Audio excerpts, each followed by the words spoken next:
Hey everyone, welcome back to the channel. If you're new here, my name is Shiva. I'm a realtor turned real estate coach, and over the last 2 years, I've had the opportunity to help thousands of students with my online community and personally coach a few hundred of them, both of which you'll find links for in the description below. But in this video, I want to talk to you guys about 7 major mistakes that I made when taking my simulation sessions. Now, when I did my first simulation session, I got a solid 83%, which is not bad. But by the time I got to the second simulation sessions, I passed with a 96%. And so I've made so many mistakes along the way of the first simulation. And by the time I got to the second, I think I really nailed what it took to be successful in these courses. And so that's what I want to share with you guys today.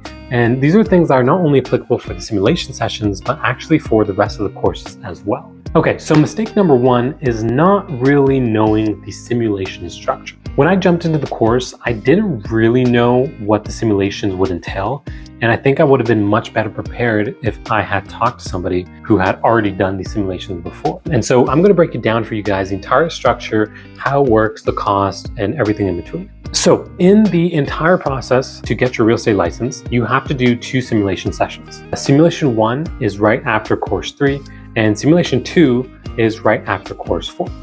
Now, these sessions are designed to help you learn the real-life applications of some of the concepts that you're going to learn throughout the rest of the courses. And so Sims 1 mostly deals with the residential transactions, mostly repeating concepts from course 1 and 2, and Sims 2 deals with the commercial transactions, mostly dealing with concepts from course 4. Now, both the simulations cost a different amount. Sims 1 costs $855 and Sims 2 costs about $690, at least at the time I recorded.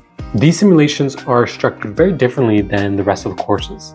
So Sims 1 actually consists of 5 full days in an online classroom environment where you're with other students and you have an instructor who's supposedly leading you through activities and modules and teaching you these concepts to prepare you for your exam, which actually takes place on the last day. And so these days are really 9 to 5, sitting in a classroom, and on the last day, they kind of give you a break in the middle of the day so that you do a bit of review in the morning, and then in the evening you do your exam. You can do these sessions either consecutively, so day by day, basically Monday to Friday, or you can do them on consecutive weekends, which in that case would take you about 3 weeks, because you're going to have to do a Saturday, a Sunday, Saturday, Sunday, and then a Saturday, which is the 5 days in total. Sims 2 is the exact same thing. The only difference is it's only 4 days. Now, both the exams are pretty similar. Both revolve around about 50 questions, and you have about 3 hours to complete them. And just like the other courses, you need a 75% to pass. However, these questions are very different than the other courses. In course 1, 2, 3, and 4,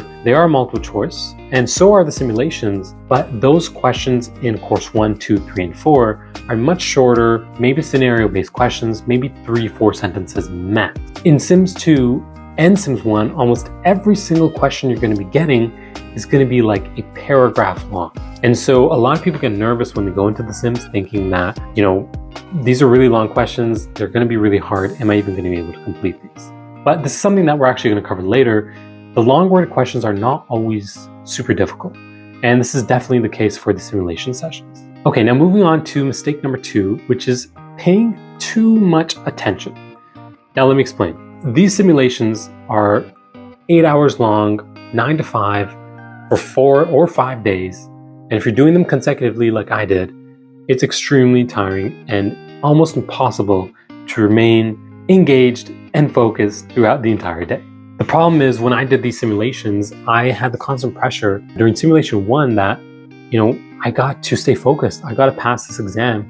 If I'm not focused or I'm not listening at every single moment, I'm going to miss something important and I'm going to fail the exam. And that is totally not true. That is totally bogus. That is not the case. Truth is, I think it would have been better tuning in and out throughout the entire day, because like I said, reality is pretty impossible to stay focused the entire time. And truth is, you don't really need to. If you're able to participate for the major activities, really pay attention for the concepts that are listed throughout the booklet, and you're able to review after the class, which we're going to discuss later, then really you don't need to be focused every minute of every day. It's okay to take washroom breaks. It's okay to get up and come back. And this actually leads me to my 3rd mistake, which was worrying too much. As different and as new as the simulations are compared to the rest of the course, there's always going to be those nerves that come up. And especially for me, I didn't really know what to expect. But after doing simulation 1, I realized there was no reason to be scared or nervous at all. These courses are actually amongst the easiest throughout the entire program. And when I did my simulation sessions, I even had an instructor that literally told us that the failure rate for the Sims 1 and the Sims 2 both are under 5%, which is insane. But it just means that doing these simulations should be an activity that you look to enjoy and you look to learn as much as possible, not so much focused on how much information can I memorize and then throw away when the exam is done. And I would even add to that, I mean, during my simulation sessions, there was people that would totally not be paying attention, would be chatting on a phone, would be watching TV, would be, walking around, would be sleeping. And so it's okay if you got stuff to do and you need to pop in and out of the camera. It's not super strict. And as long as you're getting what you need for your exam, then it's okay to do it, whatever you really want throughout the day. Now, all that being said, just please take advantage of these simulation sessions. They are so different than the other courses. And for that reason, they're amongst one of the most beneficial throughout the entire program. These sessions, whatever you learn here, are probably going to stick with you in a much deeper way than the rest of the courses. Now, if I'm speaking honestly, I did find a lot of these sim days to be extremely long and extremely tiring. I think I would have learned the information much faster had I been on my own or had the instructor been a bit more faster to teach these stuff, but it's going to differ person to person. Some people really, really like it. Some people will find it similar to me. But either way, I mean, I did appreciate it being just different than the self-study things that we're used to. And this is one of the reasons why I started doing my private and my group coaching classes. Doing my courses, course 1, 2, 3, 4 by myself, self-study alone, I realized how difficult it can be. And so having something like the sim sessions for course 1, 2, 3, and 4 is something that I wanted to give to the other students. And if you are interested in that and you want to check it out, I'll put the link in the description below. Okay, and that brings us to mistake number 4, which is not asking enough questions. The instructors are there for you. And when I did my simulation sessions, this is something that I didn't really take into account. I mean, I had questions throughout the day, but I was always worried about whether I should ask them or not because I didn't want to really annoy the other students, or I didn't want to embarrass myself with some kind of a stupid question. And I know even though it's an online classroom and it's on Zoom, I think we all kind of get that a little bit. Like, you don't want to be the standout person who's the only person that doesn't understand what this guy's saying. But more oftentimes than not, you'll realize many people have the same question. And when you're in an 8-hour-long session for 5 consecutive days, asking questions is really what brings vitality to the sessions, and it's going to help you and your other students get through the day. Trust me. And so this is not only going to help you, it's also going to help everybody else to really just learn faster because you're asking very specific questions for things that you need.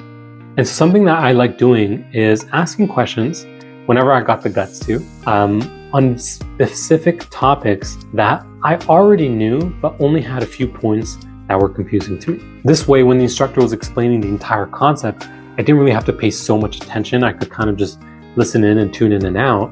And then at the end of that explanation, I could ask my 1 or 2 points and I would be at the same stage as the rest of the students. Okay, and this leads us to mistake number 5, which is not reviewing enough after class. To succeed in the simulation sessions, the formula is very simple. You pay attention in class, you review what you learned after class, you do that for 5 days, and you're basically going to pass your exam. I know it's oversimplifying it a little bit, but really, if you are paying attention in class, and even if you're not, reviewing after the classes is really what's going to solidify it for you. A lot of people that I know that I've coached personally have told me that they've chosen the weekend option, not only because of work, but because they didn't believe they could learn that much information in that short amount of time. But truth is that if you're reviewing after the class, you'll find your brain is actually able to retain a lot of that information. And so if you're able to do this every day, you pay attention in class and you review what you learned that day for about an hour, then you'll find on the day before the exam or the exam day, you're not going to have all of this information that you got to study or review or cram into like a few hours just for the exam. And so obviously this is a mistake that I made. I mean, I definitely did not review every single day, or not as much as I should have. And I left a lot more for myself to do on the final day. And for some of you, you guys might not even have the choice. Maybe you're approaching your deadline and you have to do this 5-day option. It's super important that if you do want to complete this in those consecutive days, you gotta do a review after the simulation sessions. Okay, now to review what you did in the sessions, naturally you have to have something to review. And so this leads me to mistake number 6, which is not using the right study materials. For the simulation sessions, keep it super simple. You don't have as many days, you don't have as much time as you do for the other courses, and you don't need to take that much time as you do to study for the other courses. All you really need is the booklet that they give you and the notes that you're going to take throughout the simulation session. There's a lot of activities and a lot of blank spaces in the booklet for these concepts that you're going to learn throughout the sessions, which the instructor is going to teach to you. If you are able to take notes on all of those concepts, whether you're tuning in, tuning out, or paying attention throughout the entire day, that is the holy grail, and that is all you're really going to need. In the simulation sessions, there was times where I didn't really pay attention, and it helped to have a group chat with everybody in that session so we could kind of exchange notes. If you do want to make sure you're not missing a thing, naturally you're going to have to keep your ear in and really listen to make sure you're taking notes whenever possible. So I cannot stress this enough. It's really important you take the necessary notes to fill up that booklet during the class, whether that be through screenshots, through having other people give you notes and exchanging them, or whether you're completely paying attention all the time so you can take all the notes possible. Now for the simulations, if you're doing this, I don't really think you need any other softwares for practice questions. I think doing this really is enough. Now for the simulations, if you are taking your notes, you're paying attention, you're reviewing, and you're following all these tips that I gave you, I don't think you really need practice questions. It's not really that big of a course, and these are materials and concepts that you probably have already learned, and most of them are going to be reviewed anyways. Okay, and on to the last mistake, which is not doing course reviews. Trust me when I say almost everything you need to know for the simulation sessions is littered throughout the previous courses. So for Sims 1, you're going to find that information through C1 and C2 mainly, and also C3, where Sims 2 is mostly going to be found in C4, but also a little bit of repetition from the other courses. Now, regardless if you are reviewing or not, the instructor will pretty much go through most of the stuff as if they're new, but there's a lot of chances that he skips over things or explains them very briefly, considering that you should already know it because you made it to the sim sessions and you've already passed those courses. So this was something that I didn't do as well, and I think going into Sims 2, I really made sure that I reviewed the other courses and especially reviewed C4, which helped tremendously because that helps you during the sim sessions to not have to pay so much attention and not have to hold so much value to these notes that are being taken in the classes. Now, naturally, if you are someone who really likes to pay attention and take notes, then the Sims should be pretty easy for you. But even in that case, like I said, there's a lot of chances that you skip over stuff that you might need. So make sure you review the courses. And other than that, don't stress too much. The simulations are not going to be the hardest battle you're going to find in this course. Save that energy for some of the other ones. Okay, now I'm actually going to give you guys a bonus tip. Mistake number 8 for me, which is not knowing the math. And no, you do not have math for Sims 1. Or if you do, it's going to be very, very simple. However, for Sims 2, you are going to have some math questions. For these math questions, it's super important you pay attention to the explanation in class. So if you guys do want me to go through those math questions in another video, just let me know, drop a comment below, and I'll try to do my best. All right, that's it for today's video. Drop a like if this video helped you, and please share it with anybody that is on the simulations or approaching them, and hopefully this can help them as well. Thank you so much for watching, and I will see you guys in the next one.